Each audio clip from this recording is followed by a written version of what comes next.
Democrats, let's be real, but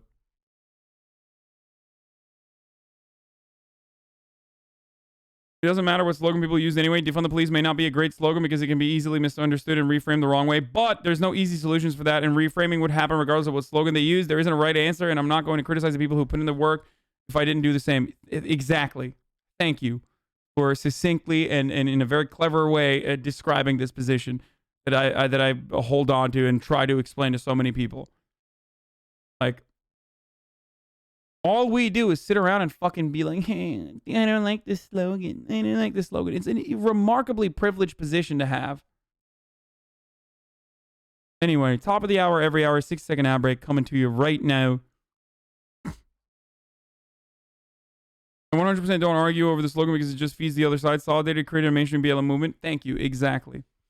What's wrong with 8 Can't Wait? It does not feature any sort of significant reforms. Half of the shit that's on 8 Can't Wait is already pre-existing rules and regulations, like chokehold bans that already existed in New York that still took Eric Garner's life, and the fucking dude who did the chokehold still is getting pension from the NYPD. So it's just fucking silly, whitewashed, revisionist fucking liberal reforms. It's not enough.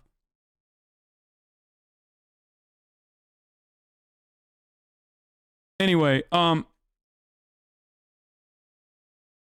ladies and gentlemen, top of the hour, every hour, there's a 6-second ad break. If you are saying to yourself, how do I watch the stream? I love the stream, but how do I watch it without any ad interruptions? Well,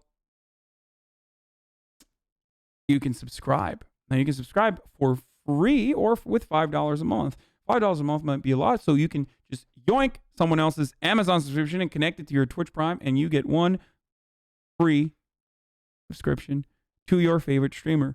That could be me, that could be someone else, but if you want an ad-free broadcasting experience and not get interrupted at the top of every minute, every hour, then, do that. Twitch Prime is free. There it is.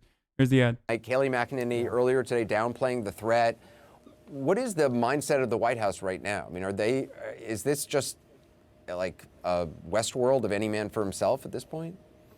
It's pretty unreal, to borrow some of the language you're using tonight, Anderson. Let me take you to the White House briefing that we saw earlier today. Kayleigh McEnany, the press secretary. Black people don't show up to protest BLM rallies. Only white SJWs like you who pretend that blacks are somehow being oppressed by the police. Okay, Nameless King, I know you're here to debate, but you do know that there's a line, and if you cross it, I will clap you. I got Came it. into the briefing room, started to accuse Democrats of hypocrisy on 55K subs in hours at the top of every hour. Yeah, you mad, bro? Also, oh shit, the hemorrhaging has begun. I didn't even notice. Look at my fucking sub goal, dude. It's insane. Why do I have such a crazy sub goal, dude? Ambitious. Looking to hit numbers that are clearly not going to happen. Have a more realistic sub goal, Hassan. Yeah, it's happening. Boys, it's starting. The next 3 days are going to be rough with the sub count? No, it doesn't matter. The next 3 days are not going to be rough with the sub count. It was insane that I had that sub count to begin with. It's insane that I have more than fucking 10,000 people that have ever subscribed to me. So, it's nuts. On the coronavirus, and then proceeded to tell the American people that they need to wear a mask to stay safe during this pandemic, which is great advice if it weren't for the fact that they've been putting on a clinic in mask avoidance over the last 6 or 7 months of this pandemic, since it began, essentially. And, beyond that, McEnany went on to say, on the subject of a coronavirus vaccine, that it should be called the Trump vaccine. According to the stock guy, you aren't a political commentator. You do political theater, actually. Yeah, I don't care, dude. Listen, brother. I do not concern myself with the opinions of these other people who may or may not like what I have to say. Okay? I do not care. Putting aside the fact that, the press secretary was essentially comparing the president to a virus in saying that, the president has been out to lunch on the coronavirus pandemic. He was not participating in the task force meeting that occurred earlier this week. He doesn't participate, by and large, in any of the task force meetings that occur, but yet he wants his name branded on this vaccine. And I will tell you, Anderson, talking to... I don't have a problem with branding it as a fucking Trump vaccine as long as it gets Trump supporters to take it. It's probably the best way to get Trump supporters to take it. So fuck it, dude. Fuck it, dude. I'm saying it, dude. Call it the Trump vaccine. Trump advisors since the election, the same thing comes up again and again as to why these advisors say the president lost this election. It was his handling of the coronavirus pandemic. And so, the press secretary can accuse others of hypocrisy, but they're bleeding hypocrisy over here at a very deadly time during this pandemic. And I understand you have some new reporting tonight on expectations for possible presidential pardons. Oh, that's right. I talked to a source close to the White House who is close to the discussions on this, and this source said that the public should expect a flurry, that was the word used by this source, a flurry of pardons before President Trump leaves office. This source went on to say that among the president's advisors, there is a feeling that, yes, he can legally pardon members of his family, people like Ivanka Trump, Jared Kushner, Donald Trump Jr., his personal attorney, Rudy Giuliani, and that legally, this advisor said, other advisors feel that, yes, the president could go ahead and pardon himself, never mind the fact that constitutional scholars say that is not constitutional. The president appears to be in a mood to try it out, and his advisors seem to be supporting him at this point. Jim Acosta, appreciate it. We're now on all that and the very real needs that so many Americans have going into what could be a grim holiday season. Joining us is Vermont Senator and former Democratic presidential candidate Bernie Sanders. Senator Sanders, thanks for being with us. The president dangling a 2024 run out there. You've said that the Republican Party has, quote, virtually collapsed and become a cult. If President Trump has a hold on the party for the next 4 years, is there any hope of bipartisanship or getting stuff done? Well, it's hard to say, Anderson, but what is unbelievably disappointing is that when you have a president who is working overtime to sabotage and destroy American democracy. I think that's one aspect of this, but perhaps the clearest indication that Donald Trump does not care about you, rural white voters. Listen to me. Pay attention to my words, okay? I mean, you're not in here anyway, unless you're like one of the 4 people that fucking are in here to tell me that I'm a psycho lib, soy boy cuck, or whatever. Pay attention to my words, rural white working class Andes, okay? If you're fucking poor, Donald Trump does not give a shit about you, brother. He does not. You're desperate for some fucking cash. You're desperately in need of some cash right now. If we shut down the economy, and that is going to be a necessity, it seems like, especially because everyone doesn't believe the COVID is real or is too fatigued to give a shit and are going to kill their grandparents regardless. Okay? In the upcoming weeks, you are going to see these numbers skyrocket. You're going to see ICUs hit capacity and more. And when that happens, we're going to have to make fucking adjustments. This holiday season is going to be horrible. Now, if I know this and I'm a fucking idiotic himbo on Twitch, then you bet your fucking ass our politicians and our legislators are aware of this as well. And they've known about this. They've known about the social safety nets eroding. They've known that 12 million people might get kicked out of coverage for unemployment insurance. They know that states are crippled. They are desperate for funding. And what have they done for the past 4 months? Nothing. Nothing at all. And the reason why they haven't done anything, and the only reason why they have talked about, how this election was stolen or whatever the fuck, is because they don't give a shit about you. Donald Trump does not care about you. He cares about himself. If he did care about you, he would be fighting tooth and nail right now to make sure that fucking stimulus got passed. All the other economists around him have told him that there should be a big stimulus. He was seemingly an advocate for the stimulus pre-election. Why is he so preoccupied now with just the election security or whatever the fuck, even though he keeps getting owned and owned over and over again, milking you for whatever remaining money that you have, where he fundraised $170 million, claiming that he was going to fight election integrity. Okay? And only gave, 20 million of it to the RNC and kept the rest for himself in a super PAC that he's going to use to continue raising funds for 2024 once he inevitably announces that he's going to do that? Why? Why is it that Donald Trump stopped advocating for a stimulus once the election was over? Turns out it's like he doesn't give a shit about you at all. Now, for those of you who say Pelosi, don't be delusional. Pelosi put a bill on Mitch McConnell's desk months ago. I don't like Pelosi. I think she fucking sucks. But she did put a bill numerous times on Mitch McConnell's desk. Mitch McConnell's counter was no. His counter was no, we cannot even be seen as being in agreement with Nancy Pelosi. You know why? Because the first stimulus, the one where corporations made out like fucking bandits, where you got $1,200, that was it.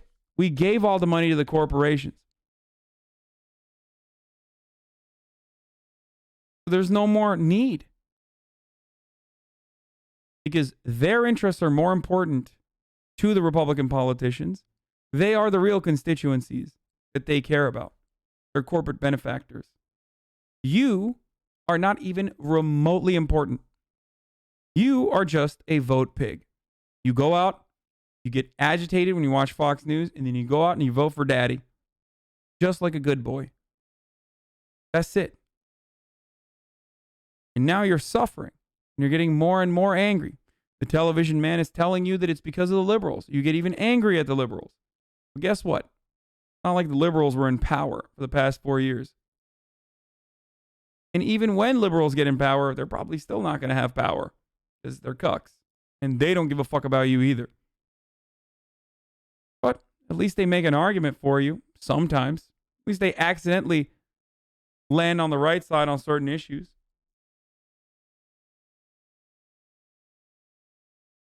Republicans don't. And they don't even act like they care about you.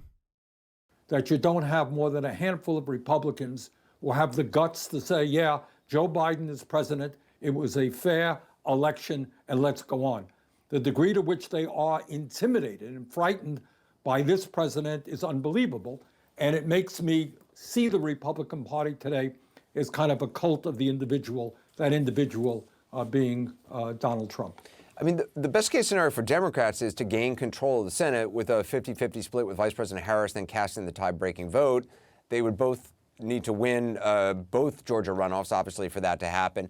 If don't pull off those victories, what does it mean for Democrats in terms of actually getting things done during this administration? Obviously, look, Democrats, you have, Joe Biden have been talking about a lot of big ideas.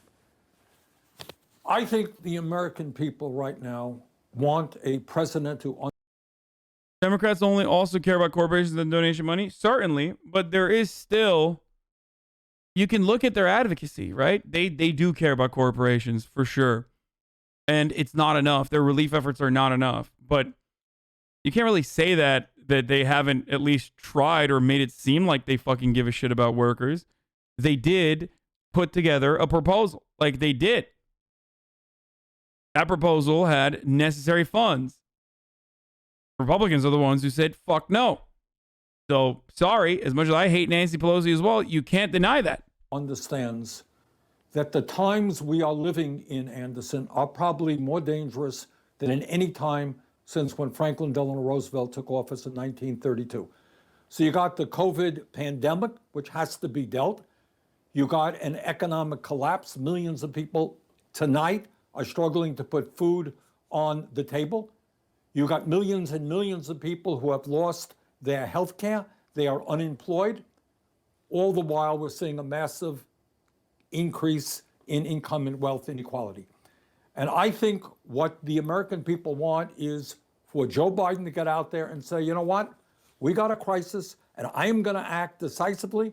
I'm going to use my executive orders when I can, and if not, I will demand that... Both sides' argument is old and tiresome. Yeah, both sides cater to corporations, but one side is demonstrably worse every single time. Yeah, I mean, I agree. I talk about that too. I just talked about it. Yeah. Congress raise the minimum wage to a living wage. I'm going to demand that workers, women, get equal pay for equal work, that we cover all people during this pandemic with health care, that we lower the outrageously high cost of prescription drugs. We deal with the racism within our criminal justice system. We deal with immigration reform. I believe that that is what the American people want, and I believe we will succeed. Obviously, it will be easier if we win those 2 seats in Georgia, much easier.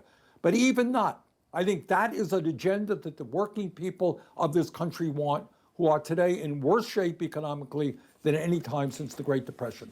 A lot of what you're saying, though, depends on I remember talking to you in the past, and I don't want to misquote you on, but just I remember you saying that to get some of these things accomplished requires not only an outpouring at the ballot box, but also an ongoing outpouring of people being involved. That's right. And there's a lot of folks, and I'm wondering if you get this sense, who are sort of exhausted and they feel Joe Biden got elected, Democrats, and now maybe are taking their foot off the gas pedal. Well, we can't afford to do that. And I know that there are incredible grassroots organizations who are working in Georgia, working all over this country, bringing working people together to demand that we create an economy that works for all of us and not just the few. And I think that if you had a President Biden, a Vice President Harris, going to Kentucky and asking the workers there whether they're satisfied with a $7.25 an hour minimum wage, you know what? I think Mitch McConnell may start to move. And I think that's true for Republican senators all over the country. The truth is that today people are hurting in a way that we have not hurt for generations. People want action. And I think if the Biden administration is strong and forceful and comes out with a list of proposals and the American people are saying, yeah, that's what we need. Of course we should cover health care for all. Of course we got to stop being ripped off by the drug companies who charge us 10 times more for insulin than they do in Canada. Let's go, Joe, let's do it. And if we can rally the American people, even if we don't control the Senate, I think we can get a hell of a lot done. Just in terms of I want to ask you where you see stimulus negotiations heading right now, Speaker. Like, people misunderstand my position. There's a lot of fucking haters on the internet, and people misunderstand my position about the Georgia runoffs. Do I think that Georgia will go to the Democrats? I don't. Personally, I don't. Do I want it to? Yes, of course I do. Now, I might disagree with the worldview or ideology of John Ossoff, for example, and I might be extremely critical of him. But ultimately, I understand that if you want anything done at all, in a Democratic majority is a must. Okay? That's just the truth. It's a must. You can't do anything else. Like, Republicans are not going to fucking push for stimulus. Will Democrats push for a shitty, tepid, middle of the ground, awful fucking stimulus package? Certainly. But that's still better than nothing, okay? And it's a necessity at this point. You got to fucking do anything you can. Okay? You got to do anything you can in this situation. So I understand why people like Bernie Sanders and others advocate for this sort of thing. Like, I get it. It's like working with a half chub as opposed to no chub at all. Yeah. Is the HEROES Act really that bad? It expands unemployment benefits and does a lot of good stuff. Oh, no, absolutely. But that's not what we are going to be working with in the end.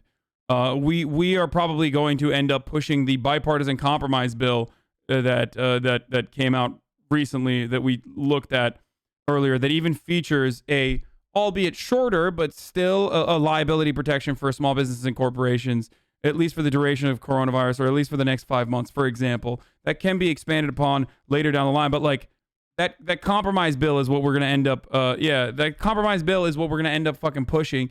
And even that is like anything. That compromise is for the Republicans, by the way. And even if we don't need a single fucking Republican vote, we're still going to end up pushing that. Okay?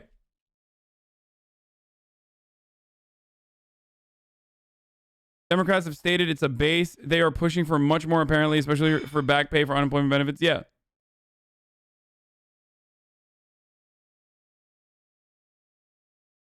So, but we'll see. We'll see what happens. But here's what won't happen. Or here's what will happen without a shred of a doubt. If Loeffler and Perdue win, and Ossoff and Warnock lose, and Republicans maintain majority, you will not see a fucking dime. You will see whatever Mitch McConnell wants you to see, which will probably be nothing. Dude, who outside of McConnell on the Republican side actually wants to kill assistants? So many Are you kidding me? So many Republicans want to kill assistance. That's why Mitch McConnell is saying, that's why Mitch McConnell doesn't want to fucking do it. The reason why they don't want to do it is because they can't even be seen as compromising with the Democrats. That's the difference between the Republican Party and the Democratic Party, is that if you even are seen as compromising with the Democrats, even if it's something that's helpful, that can be used against you in the primaries by a more conservative, more Trumpian Republican Party advocate, a Republican Party legislator. That's literally the reason. If you ask Republicans, they'll tell you. They have. Pelosi, Minority Leader Schumer have said the bipartisan proposal made yesterday should be used as a basis for talks. Do you think they'll actually be able to compromise with McConnell on get something done? Well, I think, in all due respect to Leader McConnell, what he brought, his proposal is literally laughable. He doesn't have a nickel for unemployment supplements. We provided in the past at least $600 a week. He doesn't have a penny. All over this country, people are worried about being evicted. There's no $1,200. If there is no corporate subsidies that are fat as fuck like the previous stimulus, in the absence of like massive gifts to corporations, you're not going to see a dime, okay? Because those are the two reasons why Republicans legislate. Are corporations making out like a bandit from this? What can they get out of this deal? And how much can we get away with not giving to the American people while simultaneously doing the unthinkable, which is cooperate with Democrats, making them look good, I guess, or making themselves rather look bad because they cooperated with the Democrats. It's not AOC that's the big villain. I mean, AOC is regarded as a villain by media circles, certainly. But the real big villain is Nancy Pelosi. That's what most people refuse to recognize, refuse to acknowledge. It's Nancy Pelosi. You really are going to sign a Nancy Pelosi bill? Well, get out of town, brother, because now we have a new football coach by the name of, Tupper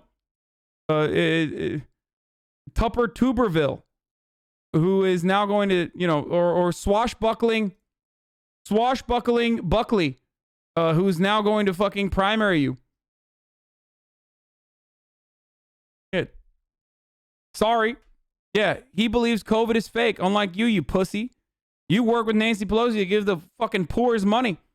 And guess what? That means you gave black and brown people money. Fucking bullshit, dude. These are welfare queens that you gave money to.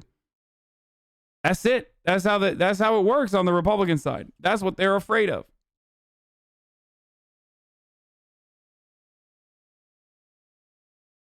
Check for those people. So I think his proposal is literally laughable. I think the other proposal brought forth may be a start for discussions, but we got to go a lot further than what that proposal now entails. For example, that proposal does not have the $1,200. I would do $2,000 a month stimulus check, but it's a start. But we've got to build on that.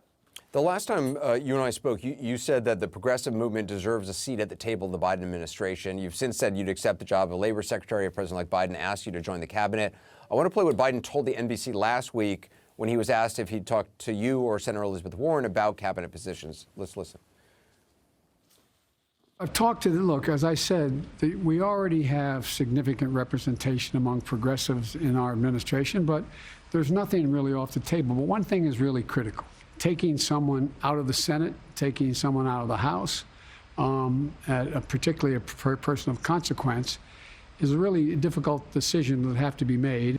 I have a very ambitious, very progressive. Why do we do that for Kamala Harris then? Okay, jokes aside, he isn't wrong. Like, there's two reasons for why this is correct. One, because you don't want someone like you don't want a good legislator to lose their seat to someone who might not be. It's the truth. It's the truth. And two, you also don't like a good legislator is not necessarily a good administrator. Like, assuming that assuming that maybe someone like Bernie is different because he's an organizer, he has that background. But assuming that like someone who is good as a politician is going to be good at a managerial position like a cabinet position is silly. It's not true. Like it doesn't work that way. The other side of it is if you have labor organizers, for example, like the lady in charge of the FAA, like she was floated for the labor secretary position. Well, then you're losing a really powerful organizer. Okay, you're losing a really powerful organizer that is applicable for the labor secretary position, certainly. But now you don't have that person on the ground doing advocacy. And you don't know who is going to take their position. Bernie Sanders as a senator, I've thought about this.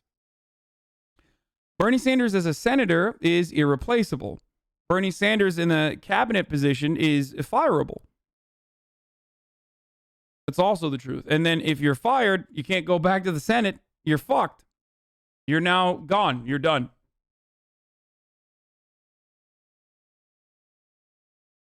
So you got to think about it from that point too.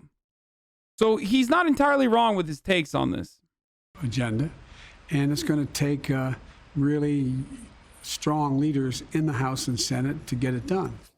What's your response to that? Well, my response is on two responses. Number one, I think I did originally say it would be amazing if Bernie was head of labor.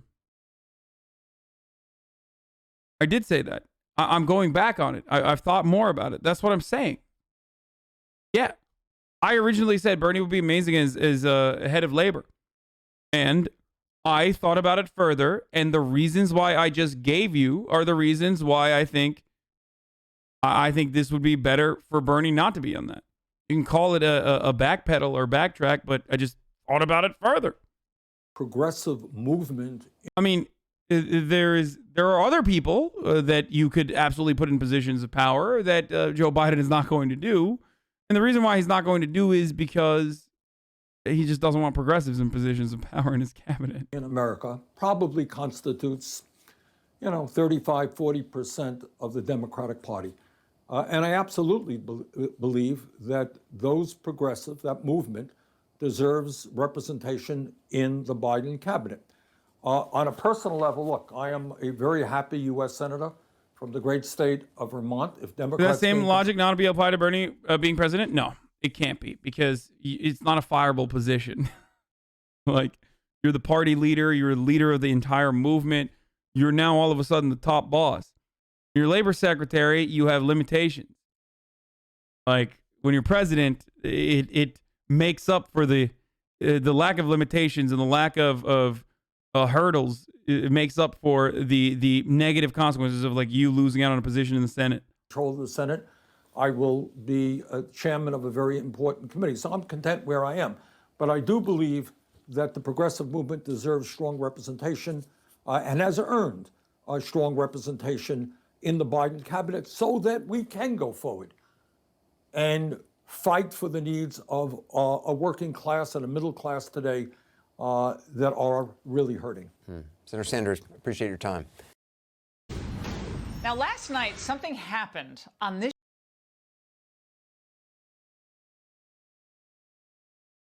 I always have like bugs here. Okay, Glenn Greenwald is moments away. Okay, I'm not gonna watch this. This sucks. Representative Katie Porter calls BS on Secretary Steve Mnuchin in exchange. Are you in heated exchange? fact a lawyer? I love Katie Porter. I'm a big lib for Katie. I'm reading aloud now from Section 4027 of the CARES Act. On or after January 1, 2026, any funds that are remaining shall be transferred to the general fund. She's great, dude. First of all, proof that progressives can flip fucking red districts. 1, 2, she's a bit of a Warrenite, but ultimately she's so fucking good. She is one example, Keg W. Okay. Like, there haven't been that many progressives that have tried to flip red districts, brother. So especially with a lack of fucking funds. So I'll take it. It's a long shot regardless, no matter what the fuck happens.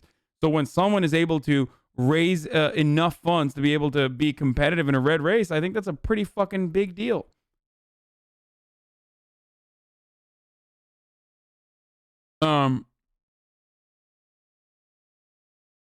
Running a socialist and racist South 5-8? Why? Socialism, like, what does that even fucking mean? It's economic policy. Like, does not pertain to race.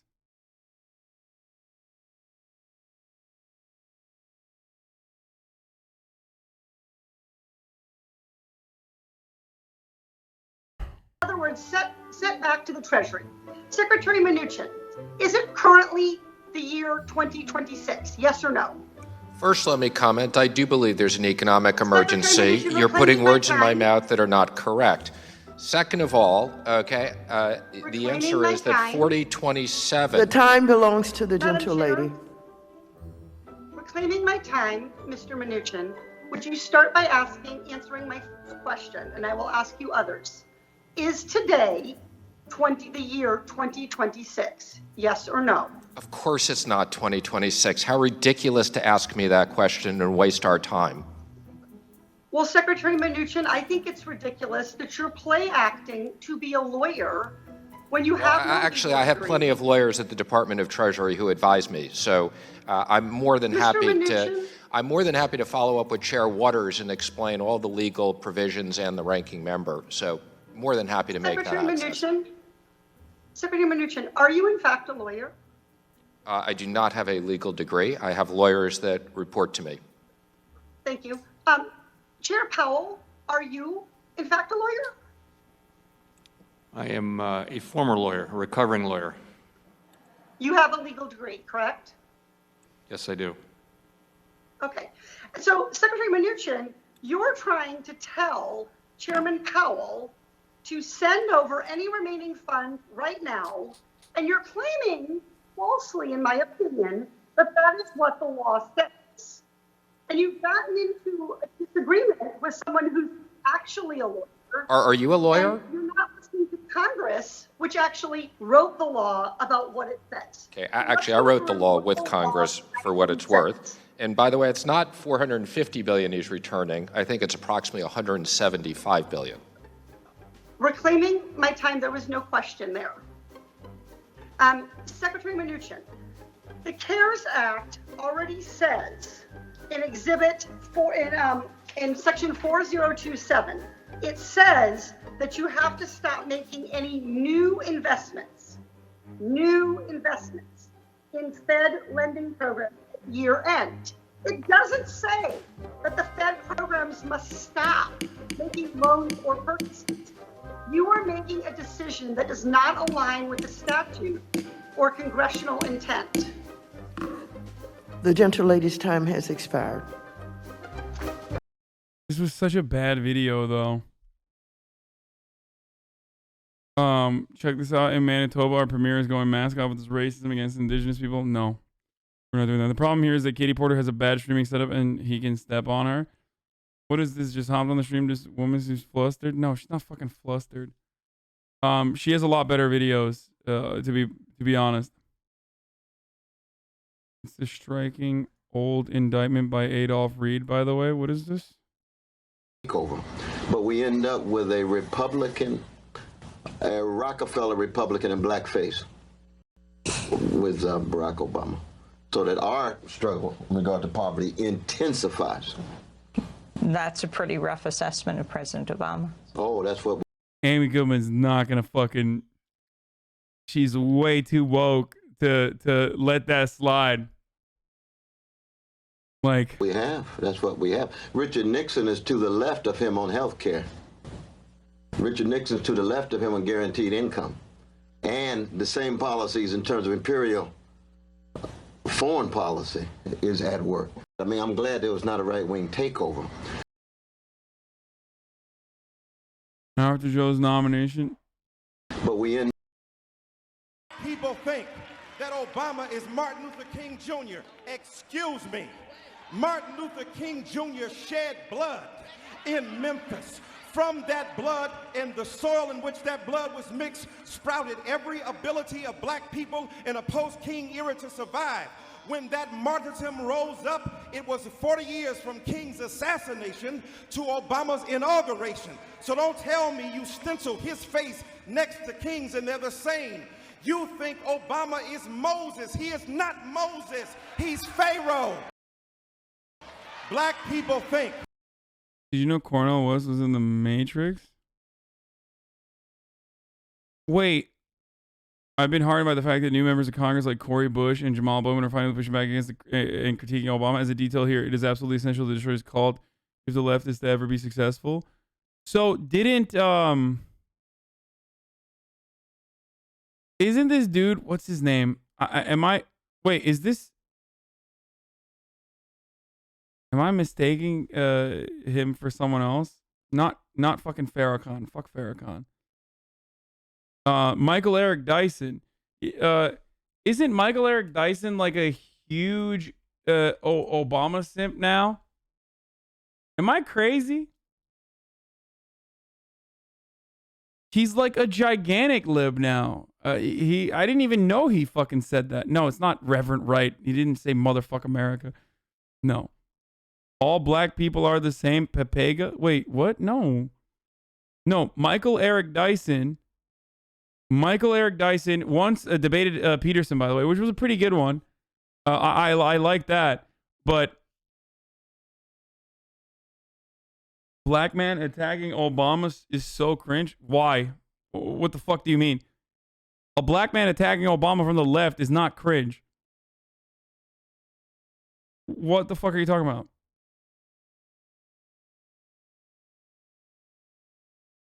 Yeah, he's like kind of a big time lib now. He's become pretty hard lib and chilled his criticisms on Obama. Yeah, what happened to... interesting.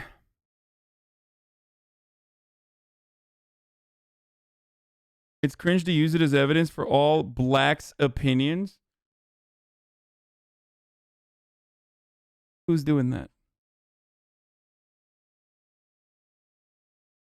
My man said blacks. As soon as someone says blacks.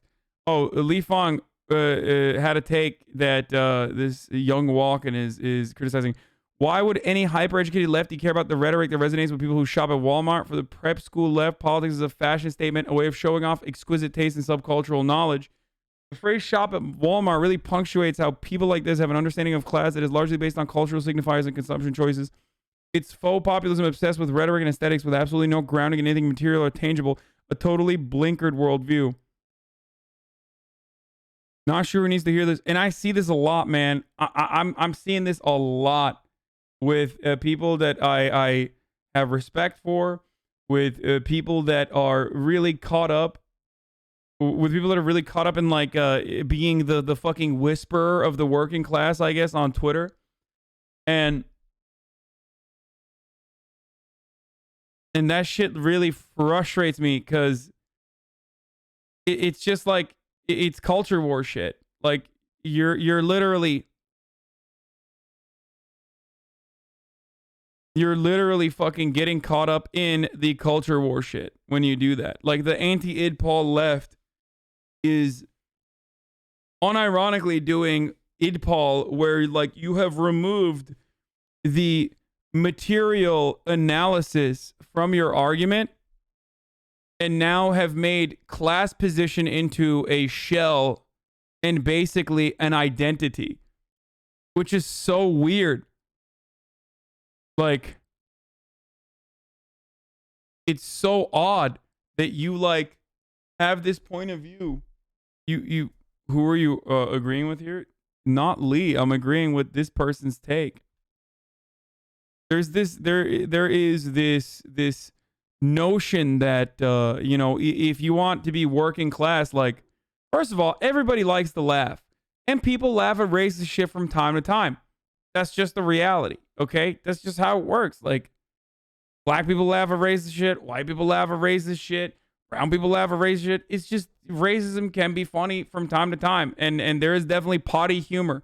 Okay, so it's silly as fuck to like create this notion, this worldview that like people are bad if they consume a certain type of media or whatever. Okay? You can cancel me all you fucking want. But that does not mean that like you can only be working class if you say the N-word. like there is this idea within Stupid Poll, and I see this growing with like grifter lefties that want to fucking, you know, make a killing, I guess, by trying to win over as many people in the anti-SJW movement that absolutely hyper focus. Guys, I'm not talking about Pepe Le Pew. Please stop. Every argument that I make is not about your fucking other intellectual daddy on Twitch. Okay, stop. Completely irrelevant in this conversation. Like,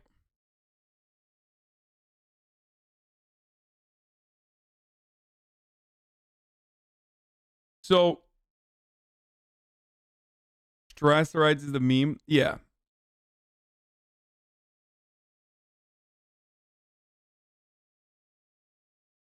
We should nuke it. We should just ban it.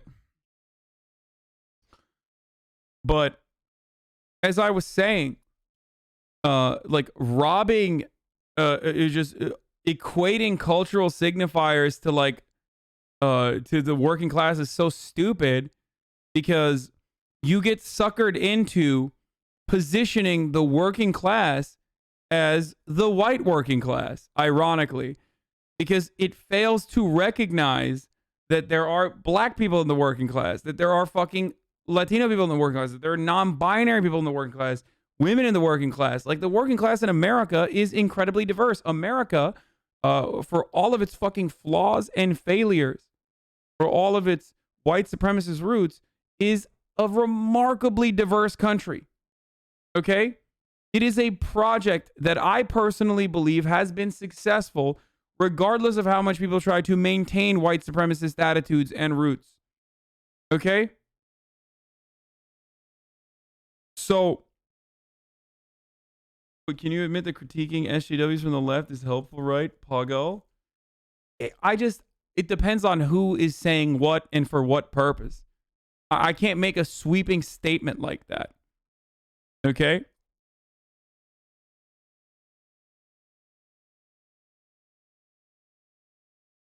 Like,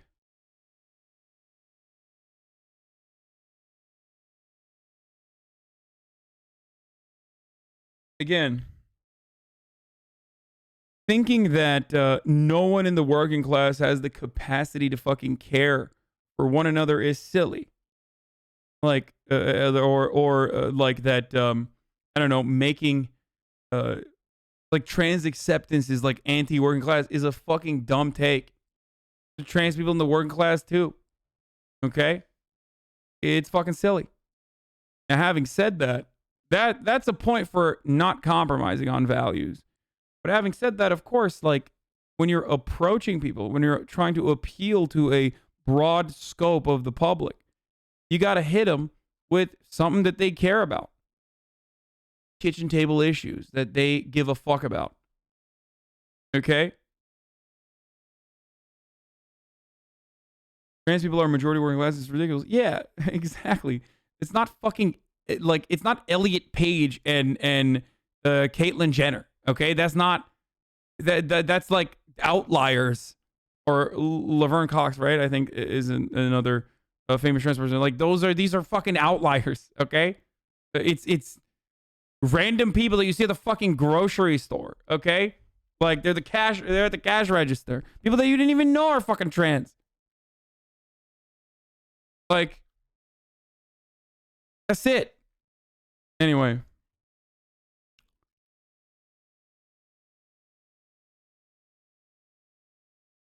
So, it's frustrating whenever I hear, like, a Michael Tracy school of thought that is like, all of these people that are advocating for trans issues are so privileged social justice. And he's like, are there fucking privileged academics? that are a part of these movements? Certainly. Of course there are. Are there class traders that are a part of these working class movements? Of course there are. Right? But that doesn't mean that this is like a legitimate argument you can make against broad fucking coalitions that have been put together. They are a majority, question mark? No, I didn't say the majority of the working class is trans. I said the majority of trans people are working class.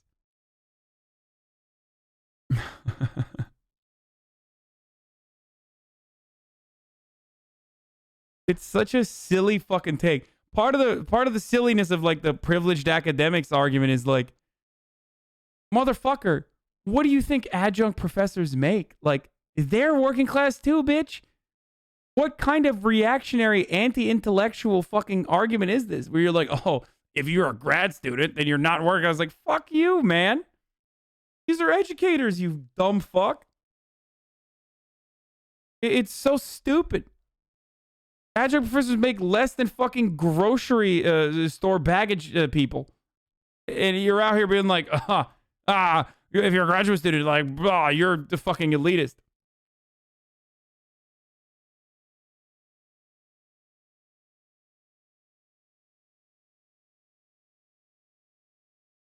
They're still workers.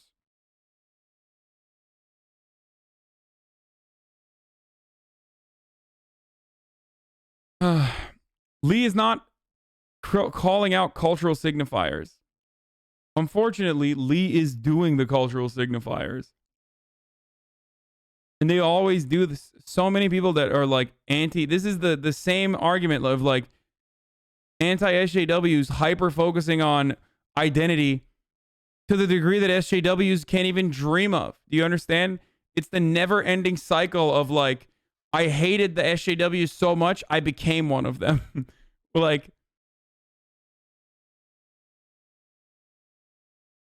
you feel me? That makes me, that really frustrates me.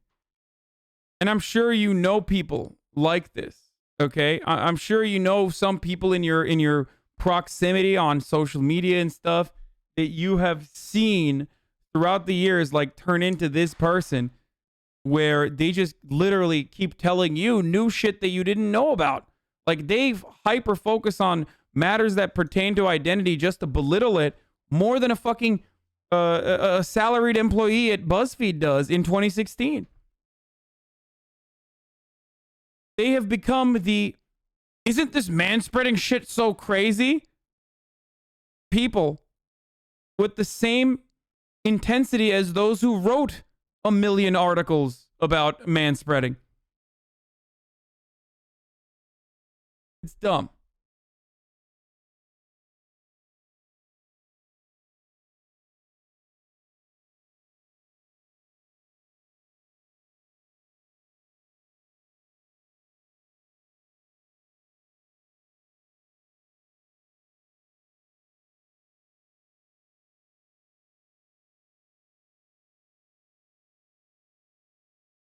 Like, assuming that everyone with a higher education is bourgeois is so fucking stupid, dude. Oh, Jesus Christ.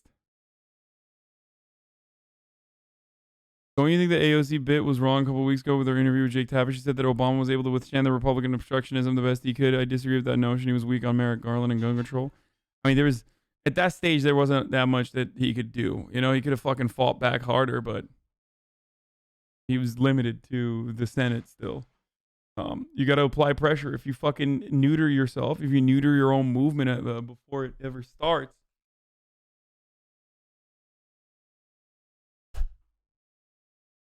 Happening. There's like little fucking gnats every now and then. It's weird. Okay. Not sure who needs to hear this, but the woke/anti-woke culture war is just a battle between two factions. The middle-class intellectuals trying to do what middle-class intellectuals have done throughout history. Lay claim to moral leadership over the ignorant, benighted working class. I've been in New York City building trades for the better part of a decade, and not once has anybody ever brought up woke or cancel culture on the job or at the union hall.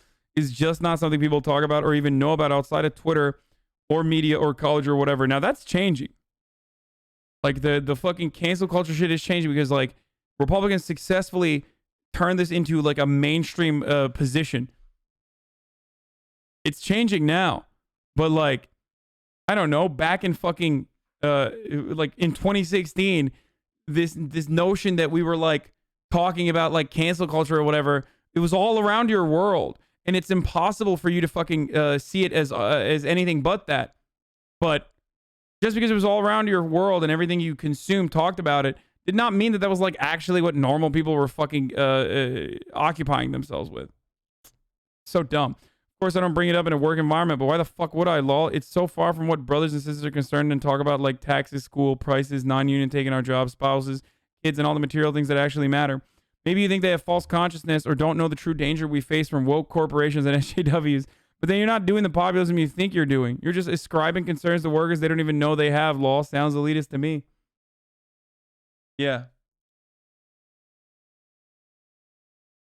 There is a problem though, and the reason why, and I am a part of this too. Like I am definitely a part of this dynamic. I try to recognize my own flaws or recognize my own lack of perspective as best as possible and correct myself. And I'm sure a lot of you in here are in a similar class position. But there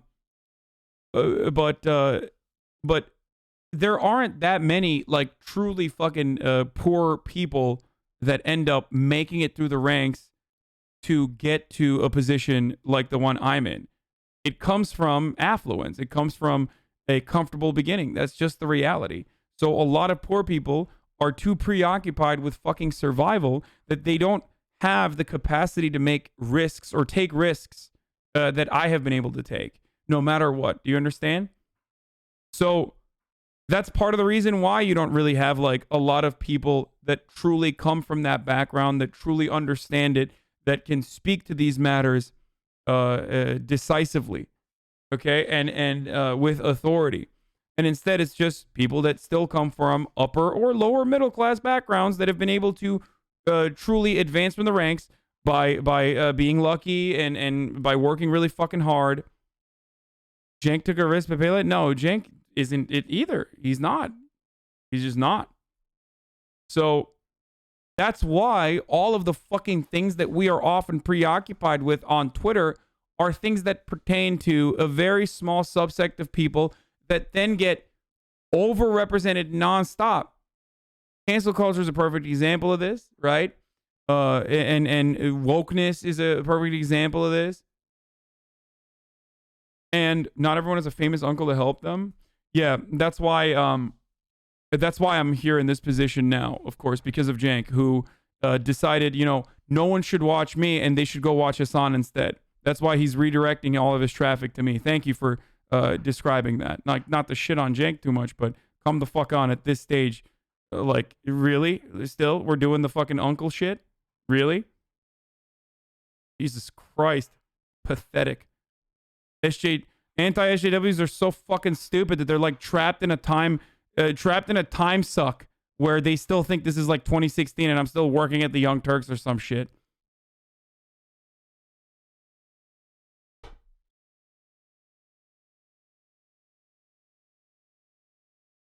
Anyway.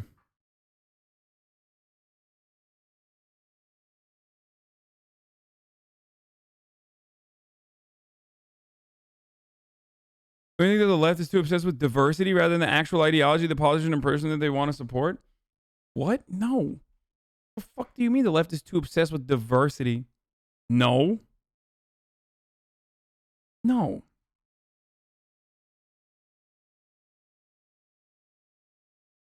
That's not true at all.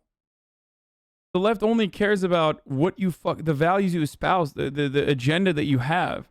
What you're referencing is probably liberals. I think that's, again, another position people are perma stuck in.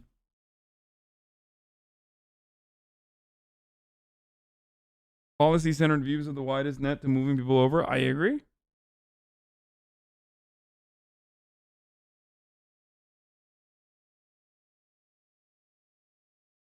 I think it's so dumb. Imagine someone who went from being a fry cook to a skilled chef being told that they will owe everything they have now to their fast food manager.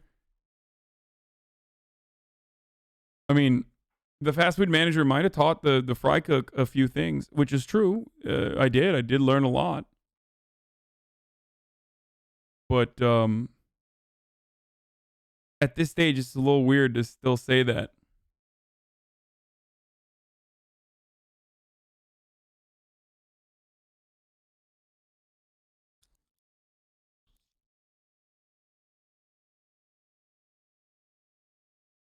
Anyway. I started dirt peer because my father ran me and my mom left us with crippling debt. Now I have a normal midterm job, but I feel immensely behind on where I need to be in life. But I do recognize that I was playing catch up while everyone else has a leap advantage. Most people don't get this. Yeah. The whole worldview that I have revolves around trying to. Sorry to hear about that about your grandma, Hanyu. The whole worldview that I have revolves around making sure that everyone's greatest potential is unlocked. And the only way that you can unlock people's potential, and I'm going to go pee. Did I run an ad at the top of this hour? No. Okay, I'm going to run an ad, and we're going to finally talk about the latest CNN video from Donnie O'Sullivan. My man, Donnie O'Sullivan. And if you would like to avoid the ads, all you need to do is subscribe. It's usually $5 a month, but hey, if you think that that's too much money, that's perfectly reasonable. You do have a free Twitch Prime that you get 1 month. Every single month, you get a Twitch Prime that you use on me, and that way you will have an ad-free broadcasting experience. It is free if you have a Twitch Prime or an Amazon Prime that you can connect to your Twitch. You can yoink it from someone else as well, like your mom or dad or boyfriend, girlfriend, or your boyfriend's boyfriend or your boyfriend's girlfriend or your girlfriend's boyfriend. Sure. I don't want to run this yet because I don't want to run this yet because I actually, fuck it, I'll run it. If there's anything good that I miss, because I got to pee. Oh, fuck.